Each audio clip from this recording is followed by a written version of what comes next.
Air Sungai Batanghari kembali meluap, sejumlah rumah warga di Desa Penyengat Olak terdampak.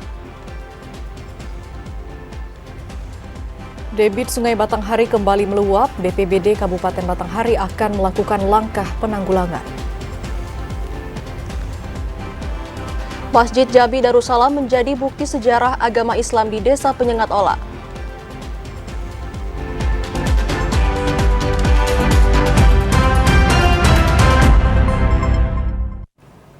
Assalamualaikum warahmatullahi wabarakatuh. Terima kasih Anda masih menyaksikan Jambi hari ini, edisi Rabu 13 Maret 2024. Ya, selain 3 topik utama tadi, tim redaksi kami juga telah menyiapkan sejumlah informasi penting dan menarik lainnya untuk Anda. Bersama saya, Septinita. Dan saya Chandrika Divani, inilah Jambi hari ini selengkapnya.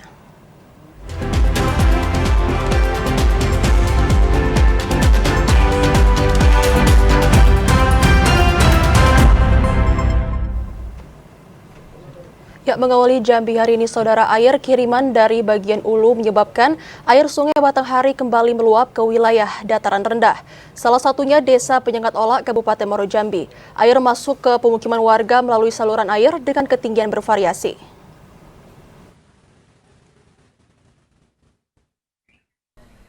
Air Sungai Batanghari kembali meluap ke pemukiman warga di Desa Penyengat Olak, Kecamatan Jaluko, Kabupaten Muaro Jambi. Air masuk ke pemukiman warga melalui saluran atau parit di desa setempat dengan ketinggian air yang bervariasi, yakni 10 hingga 30 cm. Salah seorang warga, Aspi, mengatakan, air kembali menggenangi pemukiman sejak 3 hari terakhir. Dalam 1 hari terdapat peningkatan sekitar 5 cm. Bencana banjir ini merupakan yang ketiga kalinya melanda Desa Penyengat Olak pada tahun 2024. Itu 5 cm lah kalau di tempat sekarang. Sudah Tergantung cuaca juga, kalau hujan ya kadang nambah lagi. Sudah ada rumah warga yang terendam? Untuk sekarang belum. Selain menggenangi halaman rumah warga, luapan air Sungai Batanghari juga merendam sejumlah jalan desa. Masyarakat berharap air Sungai Batanghari segera surut karena bencana banjir ini dapat mengganggu aktivitas warga. Azam Afnan, TVRI Jambi melaporkan. Saudara, debit Sungai Batanghari yang terus mengalami peningkatan mulai berdampak terhadap banjir susulan. Pemerintah Kabupaten Batanghari telah berencana melakukan rapat bersama Forkopimda untuk penanggulangan banjir susulan tersebut.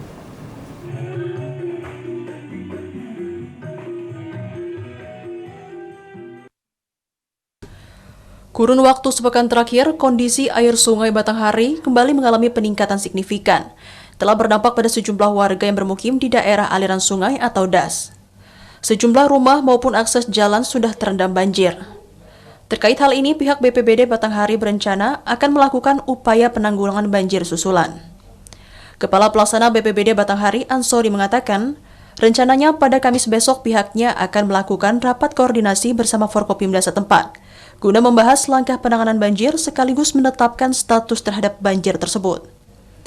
Pemerintah juga telah mempersiapkan sejumlah kebutuhan logistik berupa makanan ringan maupun minuman untuk disalurkan bagi warga terdampak banjir. Kami dari BPBD, kami juga sekarang sudah berkoordinasi dengan pimpinan, bahwa akan kami rapatkan dengan para Forkopimda untuk mengantisipasi status apakah tanggap, apakah siaga. Pada udah kami jadwalkan rencana besok mau rapat. Ansori juga mengatakan banjir ini diperkirakan dapat terus meningkat apabila hujan terus mengguyur serta adanya limpahan banjir dari wilayah hulu Sungai Batanghari. Adi Juniawan, TVRI Jambi melaporkan. Saudara, meski ratusan hektar lahan sawah di Kabupaten Tanjung Jabung Timur terancam puso, namun pasokan beras untuk ASN dalam kondisi aman tercukupi.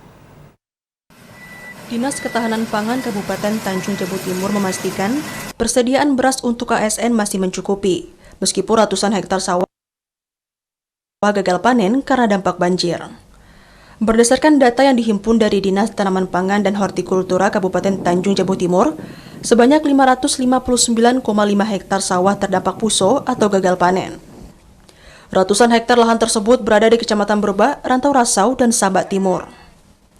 Kepala Dinas Ketahanan Pangan Kabupaten Tanjung Jabung Timur, Fajar Alamsyah, mengatakan, meski terdampak banjir, penyaluran beras ASN tetap lancar, hanya saja rentang waktunya mengalami keterlambatan. Hal ini disebabkan para penyalur harus berkomunikasi terlebih dahulu dengan para petani yang memiliki persediaan beras lokal. Penggunaan beras lokal di pemerintahan Kabupaten Tanjung Jabung Timur telah dilakukan sejak tahun 2017, yang merujuk pada Peraturan Bupati Nomor 6 Tahun 2017. Rata-rata konsumsi beras lokal untuk ASN sebanyak 28 ton per bulan. Sementara beras asli Kabupaten Tanjung Jabung Timur telah memiliki brand bernama Beras Cap Buah Nibung. Beras ini telah memiliki administrasi dan legal. 1 kilogram dijual dengan harga Rp12.600. Sangat dengan adanya kita Aspas, itu pemerintah daerah, ini kan program Pak Bupati dari 2017. Kita sudah melaksanakan pembelian beras petani untuk dikonsumsi sama ASN kita dari 2017 sebagaimana terbit Peraturan Bupati nomor 6 tahun 2017, yaitu tentang program beras pegawai negeri sipil.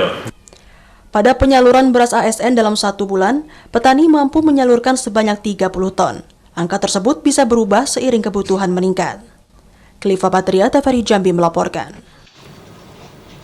Mencegah terjadinya gagal panen pada lahan-lahan pertanian di tengah dampak perubahan iklim, Dinas TPHP Provinsi Jambi meminta para petani untuk mengatur pola tanam yang tepat. Mengantisipasi gagal panen pada lahan-lahan pertanian di tengah dampak perubahan iklim di tahun 2024, Dinas Tanaman Pangan Hortikultura dan Peternakan Provinsi Jambi meminta para petani untuk mengatur pola tanam yang tepat. Kepala Bidang Tanaman Pangan dan Hortikultura Dinas TPHP Provinsi Jambi, Hairul Asrori mengatakan, pengaturan pola tanam dengan mempertimbangkan kondisi cuaca di daerah akan meminimalisir potensi gagal panen. Terjadinya bencana banjir akibat tingginya curah hujan di awal tahun 2024 harus menjadi pelajaran agar lahan-lahan pertanian tidak lagi gagal panen akibat terdampak perubahan iklim. Selain mengatur pola tanam yang tepat, petani juga diminta untuk merelokasi lahan pertanian yang beresiko terkena bencana banjir. Relokasi lahan pertanian ke tempatnya lebih tinggi harus diupayakan agar usaha pertanian yang dilakukan para petani tidak sia-sia. Menciptakan tata kelola usaha pertanian yang baik diharapkan dapat memberikan hasil panen yang optimal serta menjamin pemenuhan pasokan bagi daerah. Barangkali kita harus melakukan relokasi yang pertama, yang kedua musim tanamnya memang harus benar-benar dikaji betul terhadap kemungkinan curah hujan. Dan kebetulan banjir yang tahun ini kalau berdasarkan pengalaman petani di lapangan siklusnya itu cukup lama. Berdasarkan data Dinas TPHP, akibat bencana banjir di awal tahun 2024, total lahan padi yang gagal panen mencapai 2.875 hektar, lahan jagung 34 hektar, cabai 13,40 hektar, dan lahan bawang merah di angka 4,90 hektar. Randy Arta, TVRI Jambi melaporkan. Ya saudara, intensitas hujan di Provinsi Jambi pada dasarian kedua bulan Maret 2024 mulai menurun. Cuaca lebih cenderung berawan dan panas saat awal bulan Ramadan ini.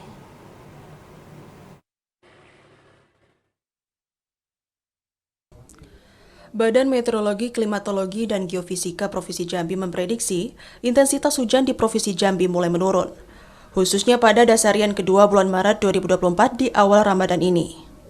Turunnya intensitas hujan disebabkan kelembapan udara di Provinsi Jambi masih kering. Potensi hujan hanya terjadi dengan kategori ringan hingga sedang.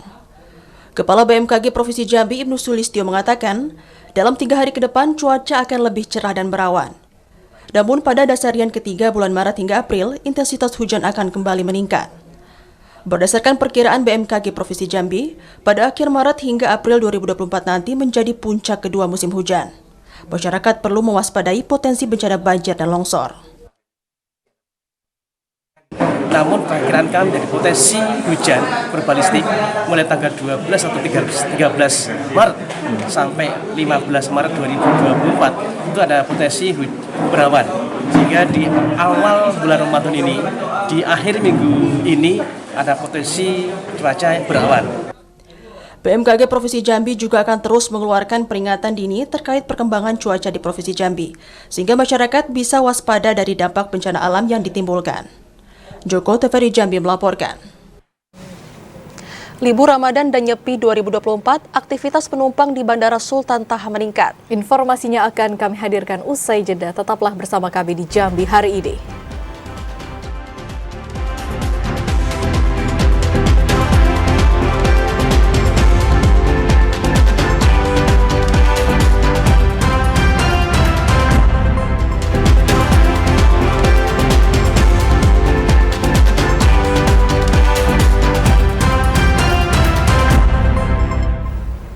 Terima kasih saudara Anda masih bersama kami di Jambi hari ini.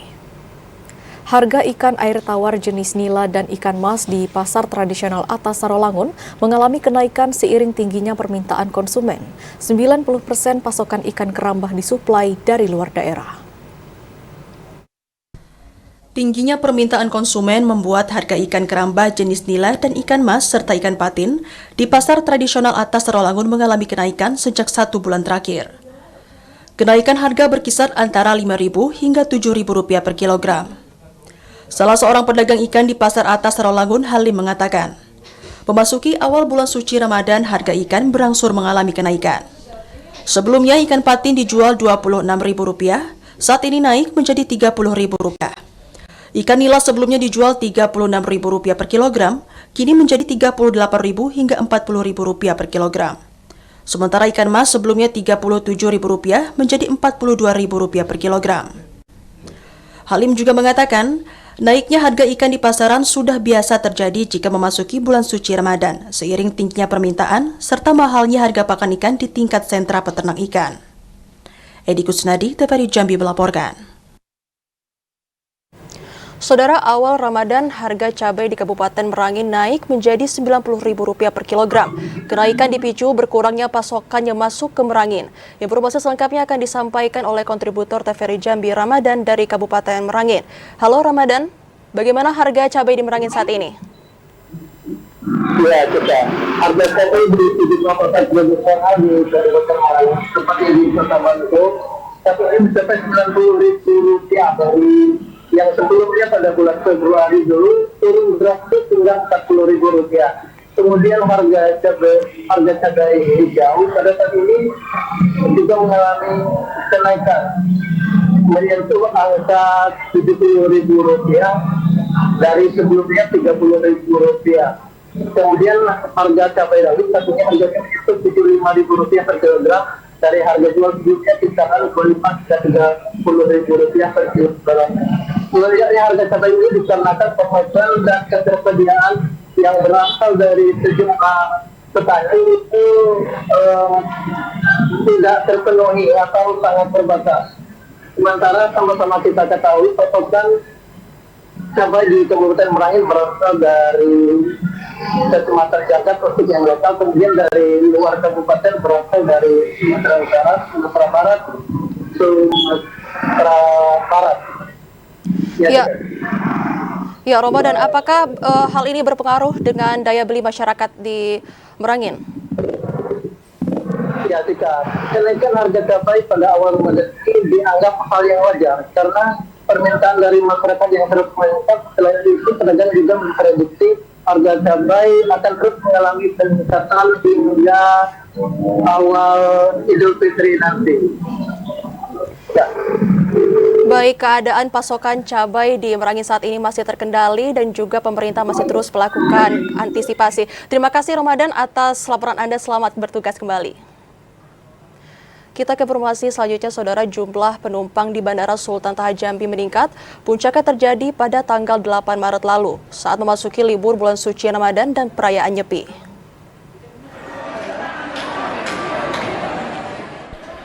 Aktivitas jumlah penumpang di Bandara Sultan Taha Saifuddin Jambi meningkat memasuki libur bulan suci Ramadan 1445 Hijriah dan perayaan Nyepi. Puncak peningkatan jumlah penumpang terjadi pada hari Jumat tanggal 8 Maret 2024. Manajer Airport Operational Service AP2 Bandara Sultan Taha Jambi, Dedi, mengatakan libur perayaan bulan suci Ramadan dan perayaan Nyepi tahun ini berdampak terhadap lonjakan penumpang di bandara. Pada tanggal 8 Maret kemarin, jumlah penumpang mencapai 3.070 orang. Kemudian pada tanggal 9 Maret 2024, jumlah penumpang mencapai 2.817 orang. 10 Maret 2.136 orang, 11 Maret 1.582 orang, dan pada tanggal 12 Maret mencapai 2.017 orang. Diprediksi peningkatan penumpang akan kembali terjadi pada 10 hari menjelang Hari Raya Idul Fitri mendatang.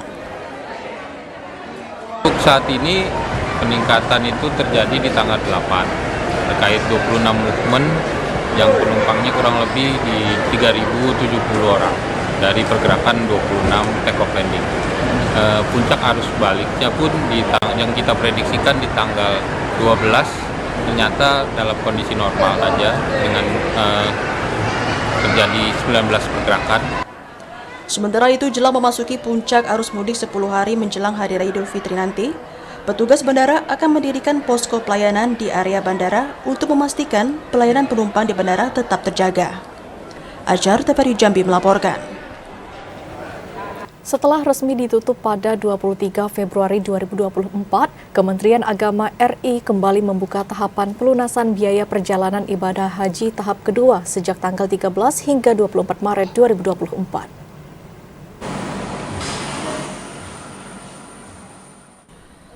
Setelah menyelesaikan masa pelunasan tahap pertama biaya perjalanan ibadah haji, Kementerian Agama Republik Indonesia kembali membuka pelunasan tahap kedua bagi calon jemaah haji sejak tanggal 13 hingga 24 Maret 2024. Kepala Bidang Penyelenggaraan Haji dan Umroh Kanwil Kemenak Provinsi Jambi, Wahyudi Abdul Wahab menjelaskan. Untuk Provinsi Jambi ada 478 kuota keberangkatan yang kembali dibuka dari total 3.071 kuota yang disediakan. Pembukaan kembali pelunasan tahap kedua ini hanya diperuntukkan bagi jemaah yang sudah melakukan pengusulan syarat pelunasan pada 23 Februari hingga 7 Maret 2024 lalu, dengan total 253 usulan.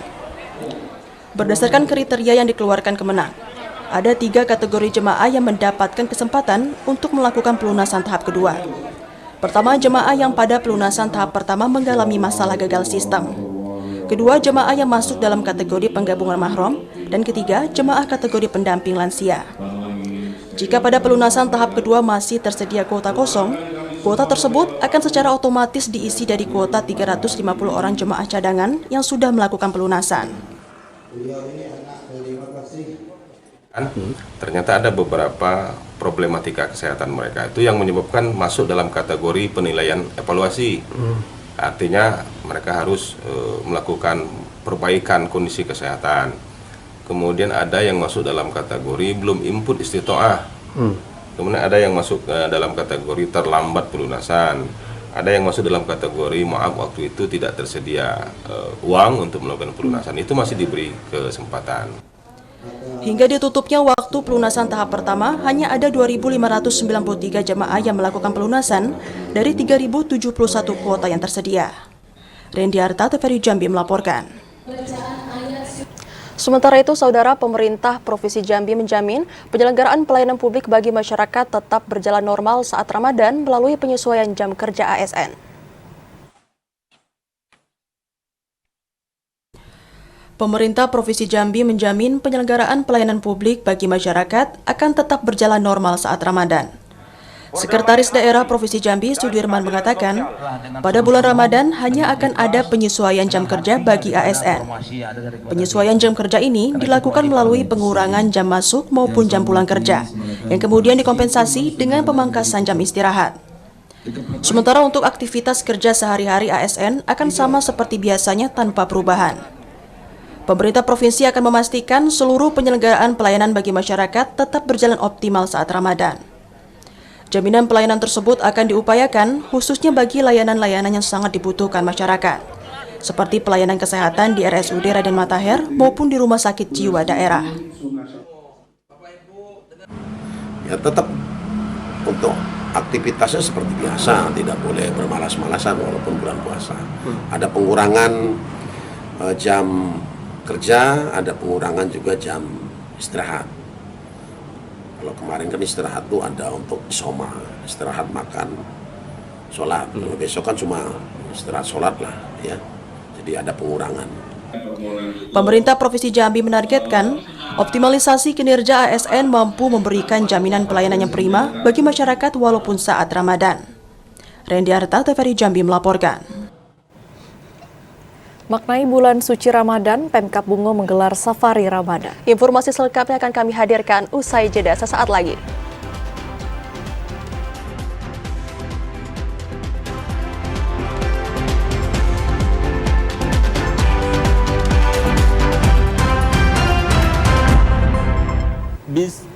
Ya saudara, Anda kembali bergabung bersama kami dalam segmen advertorial. Sebagai Masjid Agung Al-Mubarak, pada safari Ramadan perdana, Bupati Bungo menjadi penceramah sebelum salat tarawih. Hari pertama puasa Ramadan 1445 Hijriah, Bupati Masyuri dan rombongan tim safari Ramadan pemerintah Kabupaten Bungo melaksanakan kegiatan safari Ramadan perdana dengan menyambangi Masjid Agung Al-Mubarak Muara Bungo.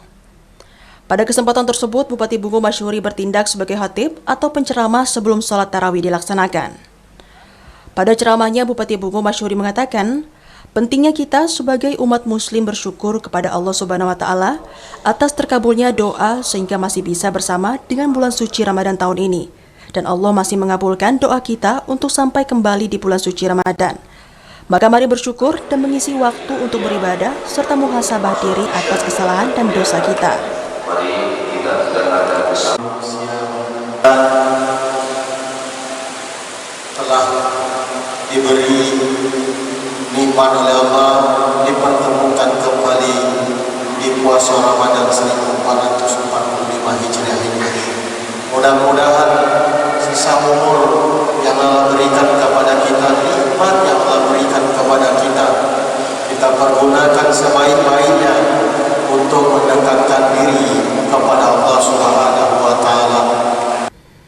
Bupati Bungo Masyuri juga mengajak masyarakat Bungo untuk dapat mendukung pemerintah daerah dalam pembangunan demi tercapainya visi dan misi Bungo Maju dan Sejahtera, serta dapat bersinergi dengan seluruh lapisan masyarakat sehingga kemajuan daerah dapat dirasakan masyarakat. Di akhir ceramah, Bupati mengingatkan masyarakat agar menjaga keamanan dan kondusivitas lingkungan sehingga dapat menjalankan ibadah puasa dengan baik. Dan jangan lupa membayar zakat fitrah dan zakat mal untuk membersihkan dan mensucikan harta. Mukriandi, TVRI Jambi melaporkan. Pasar beduk menjadi salah satu ciri khas dari bulan suci Ramadan. Selain dapat meningkatkan perputaran ekonomi, pasar beduk juga menjadi wadah bagi UMKM untuk menggencarkan penjualan produknya. Seperti pasar beduk dan bazar Ramadan yang digelar oleh Pemkab Bungo di area lapangan terbuka Semagor, Pasar Muara Bungo.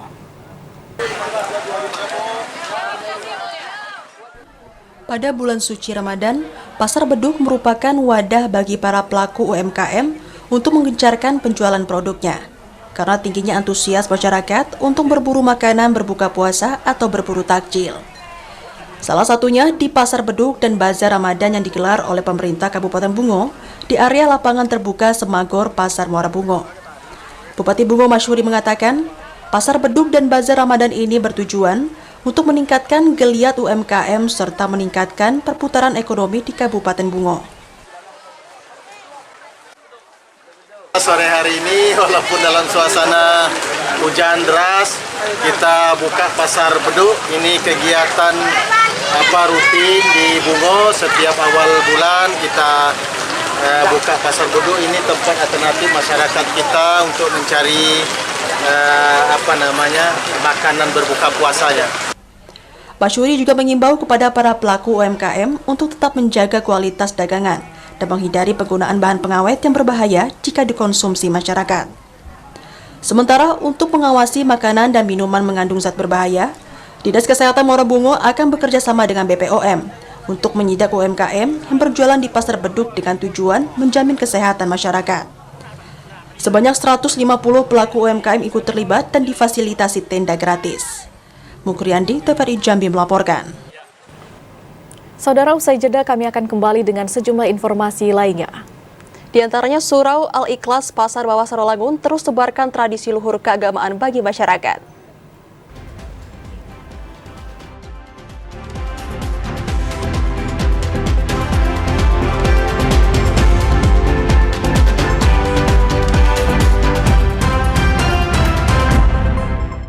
Ya saudara, Anda kembali bergabung bersama kami dalam segmen Serba-Serbi Ramadan. Menjadi salah satu tempat ibadah umat Islam tertua di Kabupaten Muaro Jambi, Masjid Jami Darussalam menjadi bukti sejarah penyebaran agama Islam di Desa Penyengat Ola.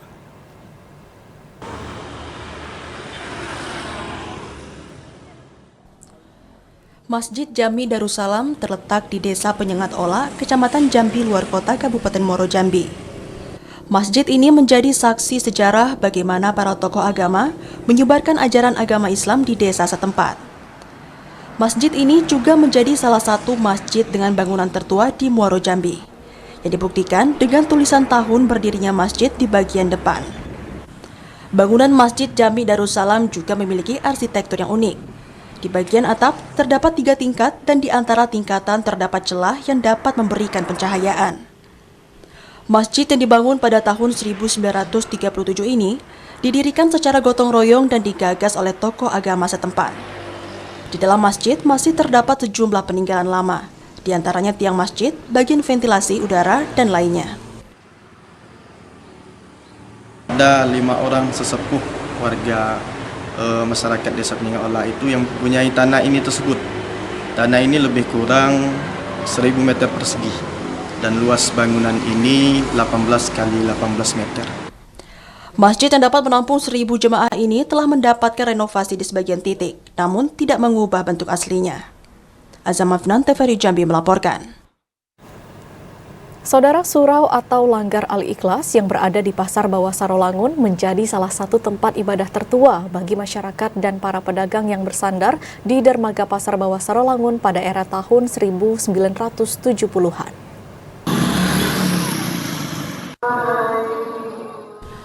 Surau Al-Ikhlas di RT 04 RW 02 Kelurahan Pasar Bawah Sarolangun yang berada tepat di simpang 3 Jembatan Beatrix diperkirakan dibangun pada tahun 1940-an dan menjadi tempat ibadah satu-satunya di Pasar Bawah Sarolangun kala itu. Keberadaan Surau Al-Ikhlas menjadi sangat penting karena di tahun tersebut belum ada tempat ibadah bagi para pedagang maupun masyarakat yang berada di pasar tradisional. Selain itu, lokasi surau yang dekat dengan Sungai Batang Limbur Merangin juga menjadi tempat sandaran kapal dan perahu yang datang dari berbagai daerah. Imam Surau Al-Ikhlas Sabawi Muhammad Tur mengatakan, surau yang berusia kurang lebih 80 tahunan ini awalnya berlantai dan berdinding papan, serta memiliki tiang penyangga dari kayu dengan bentuk atap kerucut di atasnya terdapat tulisan lapas Allah. Kondisi tersebut bertahan hingga dekade tahun 76. Kemudian di awal tahun 80-an, mulai dilakukan pembangunan permanen secara bertahap. Meski menjadi surau tertua di Pasar Bawah Sarolangun, namun surau ini tidak lantas menjadi masjid, karena adanya berbagai alasan sesuai dengan syariat Islam, serta mulai berkembang pesatnya tempat ibadah di sekitar surau. Dalam waktu dia lalu, dalam waktu tahun 45. Dibangun? Ya, dah, 45 ya. Aku sekitar sama dengan zaman sangat kan ada sungai halangnya, dan penghalangnya seperti sungai, ada jalan besar seperti jalan lintas itu sama dengan banyak macam gitu. Sementara itu, salah seorang jamaah Surau Al-Ikhlas, Edi, mengatakan Surau Al-Ikhlas ini dulunya memiliki arsitektur yang sangat sederhana khas surau zaman dulu. Ya, setahu aku dari aku SD, ini musola ini sudah ada, masih berbentuk beton. Pertukaran dari musola lama dari papan ke beton. Itu batu besar. Itu sekitar tahun berapa tuh? Itu sekitar tahun 80-an lah. Kini Surau Al-Ikhlas sudah berdiri kokoh dan aktif digunakan sebagai tempat ibadah, sholat 5 waktu serta sholat sunnah lainnya, dengan menyebarluaskan ajaran agama Islam serta berbagai aktivitas keagamaan dan berbagai tradisi lainnya. Edi Kusnadi, TVRI Jambi melaporkan. Ya saudara, berbagai kegiatan dilakukan oleh umat Islam di saat bulan suci Ramadan. Salah satunya menggelar tadarusan di setiap musola dan masjid. Tadarusan merupakan tradisi baca Al-Quran setelah sholat tarawih.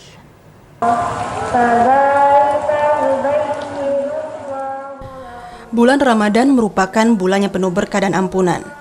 Selain menjalankan ibadah puasa pada siang hari, juga dilakukan sholat tarawih dan melantunkan ayat-ayat suci Al-Quran di setiap musola maupun masjid pada malam hari. Seperti di Masjid Al-Muhadisin. di Kelurahan Rawasari, Kecamatan Alam Barajo, Kota Jambi, yang melantunkan ayat suci Al-Quran dengan menggunakan pengeras suara. Tradisi tadarusan ini rutin dilakukan oleh orang dewasa, pemuda, serta anak-anak di kawasan sekitar dengan cara bergantian.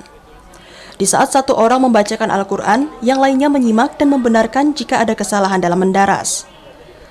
Sekretaris Masjid Al-Muhadisin Jama'in mengatakan, tadarusan ini rutin dilakukan dengan tujuan meningkatkan iman, keberkahan, dan mengajarkan anak-anak untuk mencintai Al-Quran. Alhamdulillah, kegiatan di Masjid Al-Muhadisin ini kegiatan biasa, sebagai rutinitasnya ada kegiatan ngaji bersama, terutama di masjid ini dalam sholat bersama setelah melaksanakan sholat sholat tarawih, kemudian sholat witir. Setelah itu anak-anak di sini bergabung dengan RT 01, RT 22 dan RT 42 melaksanakan ngaji tadarus bersama di masjid ini. Semarak Ramadan dengan tadarusan ini diharapkan akan terus dilakukan untuk melahirkan generasi yang cinta Al-Quran. Yogi Ramadhani, TVRI Jambi melaporkan. Saudara, salah satu ciri khas bulan Ramadan adalah hadirnya pasar beduk yang menjual beragam kuliner baik takjil maupun lauk pauk dengan berbagai pilihan. Dan untuk mengetahui bagaimana suasana pasar beduk di hari kedua Ramadan ini, reporter Khairani akan melaporkan langsung untuk Anda. Halo, selamat sore Khairani, bagaimana suasana di pasar beduk hari ini? Selamat sore, Septi dan juga saudara. Di hari dan suasana di Pasar Beduk Kosara, Kota Jambi sangat ramai, tidak hanya oleh pedagang tetapi juga oleh para pengunjung yang datang untuk berburu takjil untuk menu berbuka puasa nanti. Nah, selain lokasinya yang strategis, variasi makanan yang dijual oleh pedagang cukup lengkap sehingga Septi dan saudara tidak perlu berkeliling lagi untuk mencari makanan dan kue yang diinginkan karena di sini semuanya sudah lengkap. Beduk Kosara Kota Jambi ini, saudara, buka mulai dari pukul 2 siang hingga sehabis maghrib dan biasanya ramai mulai pukul 4:30 sore hingga nanti sebelum maghrib. Septi. Ya, Khairani, pasti banyak sekali kuliner yang menggugah selera ya di sana. Dan Khairani sendiri sudah membeli takjil untuk berbuka nanti, Khairani? Ya, benar sekali, Septi, banyak sekali makanan yang menggugah selera dan saya juga sudah cukup banyak membeli takjil untuk menu berbuka puasa saya nanti. Dan pasti Septi dan saudara sudah penasaran kan makanan apa saja yang Beduk Kosara Kota Jambi ini.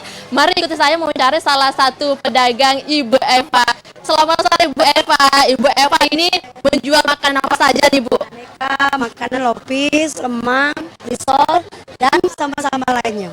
Wah, lauk-lauk juga, Bu, ya. Harganya mulai dari berapa nih, Bu? Dari lupis hingga lauk-lauknya, Bu? Dari lemang 40, pale-pale 20, lopis 35.000. Wah, lumayan terjangkau, Bu, ya. Kalau untuk di Madonna ini yang mana nih, Bu? Kalau menurut semuanya lah kayaknya. Semuanya, Bu, ya? Iya. Baik. Ibu melihat antusias masyarakat yang datang ke Pasar Beduk ini seperti apa, Bu? Kayaknya mengguyur, tapi pasti. Pasti. Iya. Terima kasih banyak, Pak. Semoga dagangnya laris, Bu, ya. Amin. Nah, saudara, memang selain adanya kue dan juga makanan, tetapi juga ada lauk pauk dan juga minuman dan es yang dapat Anda nikmati di sini. Jadi tidak ada salahnya bagi Septi dan juga saudara untuk berkunjung ke pasar ini karena makanan dan minumannya yang lengkap dan juga yang penting harganya yang terjangkau. Demikian, Septi. Ya, antusias masyarakat begitu ramai mengunjungi Pasar Beduk Kota Jambi. Terima kasih atas laporan Anda, Khairani, dan selamat bertugas kembali. Ke informasi selanjutnya, saudara, pada bulan suci Ramadan terdapat berbagai macam makanan dan kue untuk hidangan berbuka puasa. Salah satunya kue muso, kue khas Jambi yang banyak diminati untuk sajian berbuka puasa.